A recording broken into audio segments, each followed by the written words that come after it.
ফেরাউন বলে, আসিয়া কত অন্তরঙ্গ সম্পর্ক আমাদের, আজীবন কত ভালোবাসা ছিল, কত খুনসুটি ছিল, কিন্তু আমার পায়ের মধ্যে সেজদা দিয়ে প্রমাণ কর তুই আমারে ভালোবাসিস। আসিয়ারও একই কথা, জীবন দিব কিন্তু ঈমান দিব না। ফেরাউন বলল, তোকেও আমি ছাড়বো না, তোকে আমি উলঙ্গ করব। হাজার হাজার মানুষের সামনে আসিয়ার কাপড় টেনে নেওয়া হলো, তক্তার মধ্যে শুইয়ে তক্তার মধ্যে হাতে পায়ে পেরেক মারা হলো। হাতের এই পাশ দিয়ে পেরেক ঢুকে ওই পাশ দিয়ে বেরোয়, তক্তার এ পাশ দিয়ে ঢুকে ও পাশ দিয়ে বেরোয়, ফিনকি দিয়ে রক্ত বের করে। আসিয়া সহ্য করতে না পেরে ডেকে বলে, আল্লাহ, ফেরাউন থেকে তুমি আমারে বাঁচাও।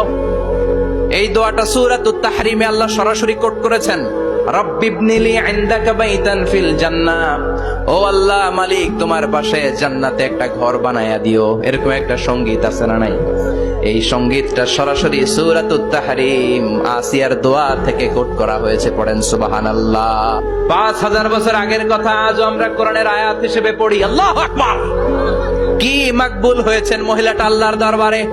আল্লাহরে বললেন, আল্লাহ, শুধু তোমার ইবাদতের কারণে আজকে আমার এমন দশা উলঙ্গ হওয়া লাগলো, আমার হাতে পায়ে পেরেক ঠোকা হলো। আল্লাহ, এখন গরম তেলের মধ্যে ছেড়ে দেয়া হবে, তুমি বাঁচাও। আল্লাহ বললেন, জিব্রাইল, আমার জান্নাতটারে আসিয়ার চোখের সামনে তুলে ধর। আমার আসিয়া দুনিয়ার বুকে থেকে জান্নাত দেখে দেখে আমার মেহমান হয়ে আমার কাছে আসবে। আসিয়াকেও গরম তেলের মধ্যে ফেলে দেয়া হলো।